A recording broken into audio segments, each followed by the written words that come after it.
بسم اللہ الرحمن الرحیم۔ السلام علیکم ورحمۃ اللہ وبرکاتہ۔ دہم جماعت لسان القرآن ثانی، آج ہم اس کا سبق نمبر 35 پڑھیں گے۔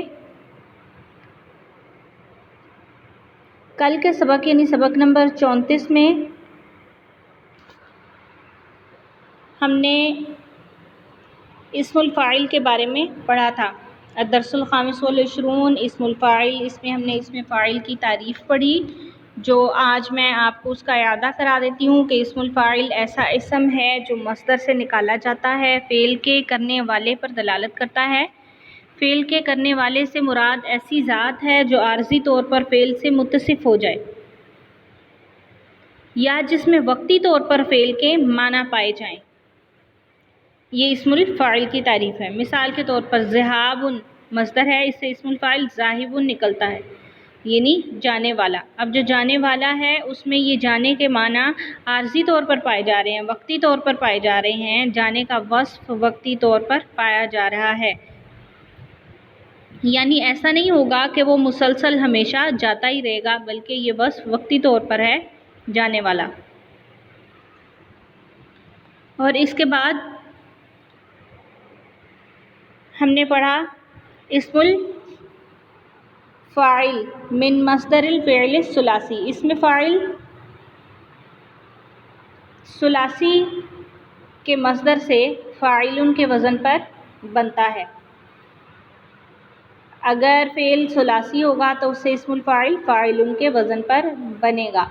اب اجوف ثلاثی، اس کے مصدر سے اسم الفاعل فاعل کے وزن پر ہی بنتا ہے، لیکن اس کا عین کلمہ اگر واو یا یا ہو تو وہ کیا ہوگا، حمزہ میں تبدیل ہو جائے گا۔ جیسے قالا، اس کا اسم الفاعل قابل تھا، یعنی عین کلمہ کی جگہ واو تھا تو یہ واو حمزہ میں تبدیل ہو کر قائل بن گیا۔ اسی طرح با کا اسم الفاعل، اس طرح با کا اسم الفاعل بائی تھا، عین کلمہ کی جگہ حرف علت یا تھا تو یا حمزہ میں تبدیل ہو کر بائعن بن گیا۔ اب ناقص ثلاثی کے اسم الفاعل کا حرف لام واو یا یا حذف ہو جاتا ہے، عین کلمہ حذف ہو جاتا ہے۔ ناقص کس کو کہتے ہیں؟ جس کے لام کلمہ کی جگہ حرف علت ہو تو اس کا لام کلمہ واو یا یا اسم الفاعل بناتے وقت حذف ہو جاتا ہے۔ جیسے دعا سے اسم الفاعل فاعل کے وزن پر داعب تھا، فاعل بروزن داعب بروزن فاعل، یہاں لام کلمہ کی جگہ حرف علت واو ہے تو داعب یعنی واو سے پہلے حرکت کون سی ہے؟ عین پر کسرہ، تو کسرہ چاہتا ہے کہ میرے موافق حرف علت آئے میرے بعد، تو کسرہ کے موافق حرف علت یا ہے، اس لیے واو کو ہم نے کس سے بدل دیا؟ یا میں تبدیل کر دیا۔ صرف کے قاعدہ کے تحت حرف واو کلمہ کے آخر میں کسرہ کے بعد واقع ہو تو یا میں تبدیل ہو گیا، پس یہ کیا بن گیا؟ داعیٌ، یعنی یا پر تنوین، داعیٌ۔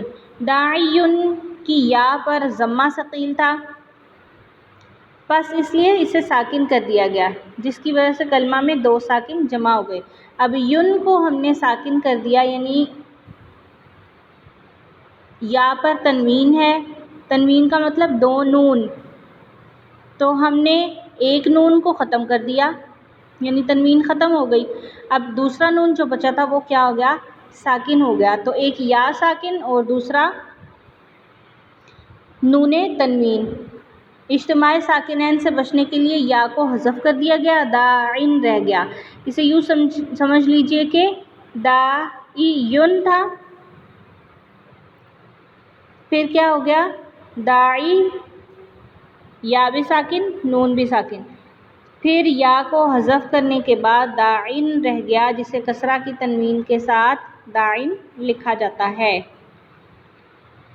اور داعن پر جب لام تعریف داخل ہوگا تو اس کی یا لوٹ آئے گی، اس طرح اضافت کی حالت میں بھی یہ یا لوٹ آئے گی۔ جیسے داعن ہے الف لام کے ساتھ، داعیٌ ہو گیا، الداعی۔ داعن اسم الفاعل، اس کا داعب تھا تو لام کلمہ کو حذف کیا، داعن رہ گیا۔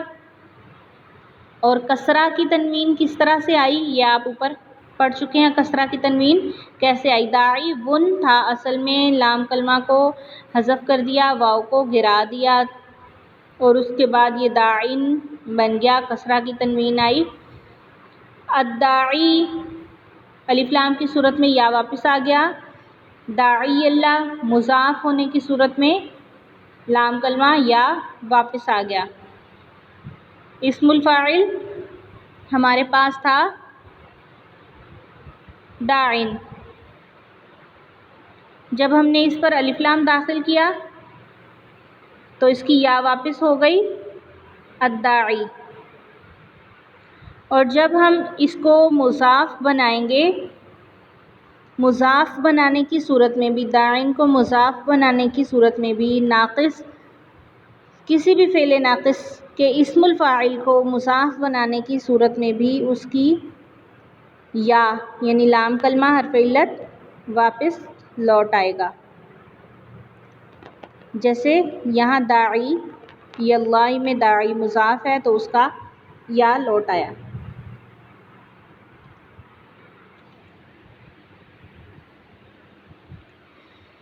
ایسے معطل الآخر اسماء جن کا لام بحالت تنوین حذف ہو جاتا ہے یا مضاف اور مضاف یا معرف باللام ہونے کی صورت میں ان کے شروع میں یا ما قبلہا کسرہ آتی ہے، ان کے شروع میں یا ما قبلہا کسرہ آتی ہے، قواعد کی اصطلاح میں اس میں منقوص کہلاتے ہیں. ایسے معطل الآخر اسماء جن کا لام کلمہ بحالت تنوین حذف ہو جاتا ہے، جیسے اوپر آپ داعین کے بارے میں پڑھ چکے ہیں، اور مضاف یا معرف باللام ہونے کی صورت میں ان کے آخر میں یا ما قبلہا کسرہ آتی ہے، قواعد کی اصطلاح میں اس میں منقوص کہلاتے ہیں، جیسے ابھی آپ نے پڑھا ہے داعین کے بارے میں. تو اس کے بعد ہے اعراب المنقوص فی حالت التنوین. اس میں منقوص کا اعراب تنوین کی حالت میں، حالت تنوین میں اس میں منقوص کا اعراب کیا ہوگا. جیسے جاءنا ہے ہمارے پاس، جاءنا فعل، جاء فعل، نا ضمیر مفعول بہ اور داعین اسم الفاعل اس کا جاء فعل کے لیے فاعل ہے. تو داعین فاعل مرفوع، داعین فاعل بن رہا ہے. ترکیب میں دیکھیے جاء فعل، نا ضمیر متکلم مفعول بہ، داعین اسم الفاعل جاء فعل کے لیے فاعل. فاعل کا اعراب کیا ہوتا ہے آپ پڑھ چکے ہیں پیچھے، فاعل ہمیشہ مرفوع ہوا کرتا ہے.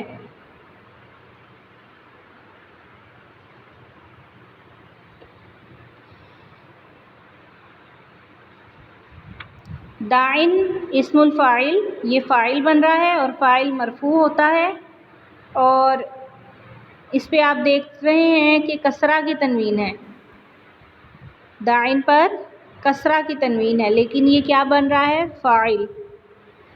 تو اس پر رفع کی علامت آنی چاہیے تھی، اس پر رفع کی علامت نہیں ہے کیونکہ یہ کیا ہے اسم منقوص. تو پھر اسم منقوص کی مرفوع ہونے کی علامت کیا ہوگی، وعلامت رفعہ ضمۃ المقدرۃ علی الیاء المحذوفۃ. اس کے رفع کی علامت ہے کہ اس کا جو یا محذوف ہو گیا ہے اس پر ضمہ مقدرہ ہے، پوشیدہ ہے اس پر. اس کے رفع کی علامت کیا ہے، اس کا جو یا ہم نے گرا دیا تھا، حذف کر دیا تھا، اس پر ضمہ پوشیدہ، جیسے داعبن ہم نے پڑھا تھا. مثال نمبر 2 ہے اس کی، استمتعت الی داعین، استمتعت فعل بفاعل، الی حرف جر، داعین مجرور. تو داعین کیا ہے مجرور ہے، یعنی حالت جری میں ہے. داعین اسم مجرور وعلامت جرہ الکسرۃ المقدرۃ علی الیاء المحذوفہ. جو یا محذوف ہے، حذف کر دی گئی ہے، اس پر کسرہ مقدرہ ہے، اس کے جر کی علامت یہ ہے. نمبر 3 ہے لقیت داعیا. لقیتو فعل بفاعل، داعین مفعول، تو مفعول ہونے کی علامت کیا ہے اس کی؟ داعین مفعول بہ منصوب وعلامت نصبہ الفتحۃ الظاہرۃ علی آخرہ، تو معلوم ہوا کہ منصوب ہونے کی حالت میں اس پر لفظاً ظاہراً فتح آئے گا۔ اس میں منقوص کا اعراب حالت رفعی میں ضمہ مقدرہ علی الیاء المحذوفہ، حالت جری میں کسرہ مقدرہ علی الیاء المحذوفہ، اور حالت نصبی میں فتح ظاہرہ علی آخرہ۔ اس کی تفصیل دیکھ لیجئے۔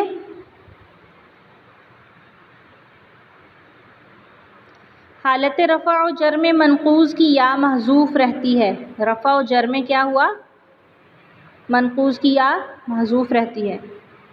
اعرابی علامات چونکہ کلمے کے آخر پر ظاہر ہوتی ہیں، لہٰذا حالت رفع اور جر میں منقوص پر ضمہ اور کسرہ ظاہر نہیں ہو سکتا، کیونکہ یہ آخری کلمہ یا وہی محذوف ہے، بلکہ یا محذوفہ پر ان کا اندازہ ٹھہرا لیا جاتا ہے۔ اندازہ کو کہتے ہیں مقدرہ۔ اسی طرح اعراب کو نحو کی اصطلاح میں اس قسم کے اعراب کو نحو کی اصطلاح میں اعراب التقدیری کہتے ہیں۔ اس قسم کے اعراب کو نحو کی اصطلاح میں الاعراب التقدیری کہتے ہیں۔ البتہ نصب کی حالت میں منقوص کی یا لوٹ آتی ہے اور اس پر نصب کی علامت یعنی فتحہ بھی ظاہر ہو جاتا ہے۔ تو حالت رفعی میں یا مقدرہ رفع مقدرہ علی الیاء المحذوفہ، حالت جری میں کسرہ مقدرہ علی یا المحذوفہ، حالت نصبی میں فتحہ ظاہرہ علی آخرہ۔ اس کے بعد ہے اعراب المنقوص فی حالت التعریف والاضافۃ۔ الف لام اور اضافت کی صورت میں اس میں منقوص کا اعراب کیا ہوگا، یہ ہم کل پڑھیں گے انشاءاللہ سبق نمبر 36 میں۔ السلام علیکم ورحمۃ اللہ وبرکاتہ۔